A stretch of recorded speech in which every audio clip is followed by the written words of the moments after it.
Hey everybody, we're back. Look, this is not Gixzilla. Now, before everybody flips out, where's Gixzilla? You've got to go back to the track. Man, look, I'm sweating. We've only been in this room now for a couple minutes. Gixzilla will go back to the track as soon as the weather is better, because nobody wants to go watch us go slower or have the weather offset the changes that we made, so that we could have went faster and didn't know, but the weather was terrible. So just be patient. While you're being patient, we have our buddy Mike, sorry, I'm sweating. Mike Gear from Gardner, Illinois. Mike filled out our Loan Us Your Bike form, plus he's a longtime customer. I know his performances. Mike, as you can see, not a flyweight. What do you weigh? 158. Well, getting closer to fly. But Mike he's a fast guy, and we needed to do some work with the new 2019 ZX-10R, and Mike was gracious enough to let us play with it. Bike is stock, Shell 89 fuel. Yep. Not lowered. I think the only changes you said you made were to the gearing. Yeah, just one down in the front and two down in the back. One down in the front, two down in the back. And this bike at stock height has been to the racetrack. 988 at 147. 988, 147. Obviously, Mike can ride well. So what we're going to do to get rid of some of that Gixzilla anxiety everybody has, we're going to set this bike up very, very similar. It's close to the same as possible, really. We're not going to go through all the changes. Now, if we make changes that are sort of exclusive to this bike, we'll let you know. But we'll do the pipe, sprint filter, and the regular things that we do to get the bike track ready. And then hopefully once we're all done, we'll get Mike down the track, and maybe we can get, so we have confusion. Mike Gear. Mike Davis was on Gixzilla. Mike Jeffries is on our 2016 ZX-10R. So we got a lot of mics going on. This is Mike Gear. I don't know why, also to confuse everything, us guys that race have to be bald. Yeah. Listen, just work with us. We're going to have fun. So we're just going to make a baseline run here. We haven't had a 2019 up on our dyno yet. Conditions are terrible. I'm sweating, you're sweating. But we're going to start somewhere. I'm not going to pull all the body work off of this thing to get a tack signal, so we're not going to have RPM and we're not going to have torque, but we will have peak power, and then we'll get torque as soon as we start, getting into the bike a little bit better. This is just to see where we're at. So without further ado, we're going to go make a run real quick. Before we get started, I guess we call this a Gen 5. There have been some changes to the 2019. From what I understand, it's mostly, well, they went to the finger followers, which I believe are very similar to the BMW setup, and then they've done some additional head work, and I guess left the ability to put in higher lift cams if you so decide, and some do decide because we all like to go faster. So anyway, we'll get a baseline here. Now, if you're underwhelmed with this baseline, remember this is at least a Euro 4, possibly Euro 5 compliant motorcycle.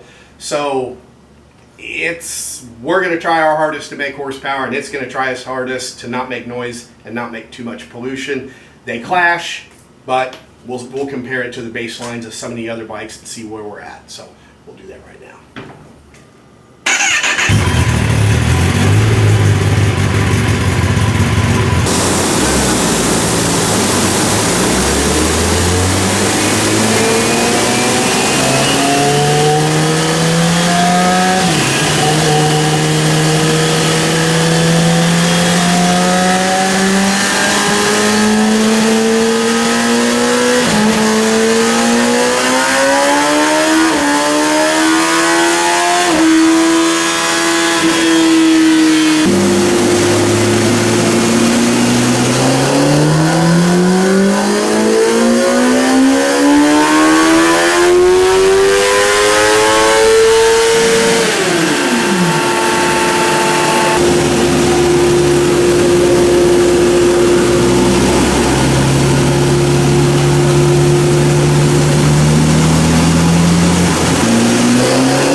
take a look here.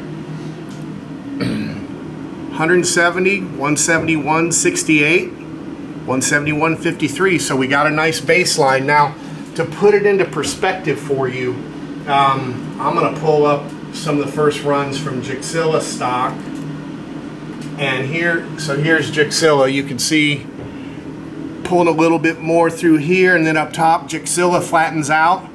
Well, this bike's doing exactly the same thing. It was pulling, and then it went, nope, we're not going to pull anymore, and then we're going to get here, and then we're going to really fall off. So this is typical what we've seen out of late model emissions approved sport bikes, and that's exactly what we're going to try and cure. So that's a pretty interesting though. The bike made 171 horsepower. Mike, you ran 988 at 147. 147. Okay, so to give you an idea what kind of power it takes to run that quick, and that was stock height. You could definitely go quicker if you had it lowered. Oh yeah. So we're going to try to get this to keep going, which of course means an ECU flash. We'll be getting with our buddy Don Gould to try and get that sorted out, and then also we'll get the exhaust to flow freer and do the things that we usually do. We'll keep you updated on the progress. Now this isn't going to be a complete series. There's no reason for the redundancy of doing the exact same thing over and over and over again, simply because we've changed the name on the tank. Unless, of course, this bike has something going on idiosyncrasy-wise or different that we need to cure, and if that's the case, we'll keep you abreast of those changes. Otherwise, as we make some changes, we'll throw up some videos on Instagram and just sort of keep things going. And we'll get Mike back out here once we get everything all sorted out, which unfortunately can take a while in the ECU cracking world. It is what it is. They're not making it any easier to crack the ECUs on these things so that go fast guys like Mike can go fast. So anyway, Brock from Brock's Performance, my buddy Mike here. We'll see you next time.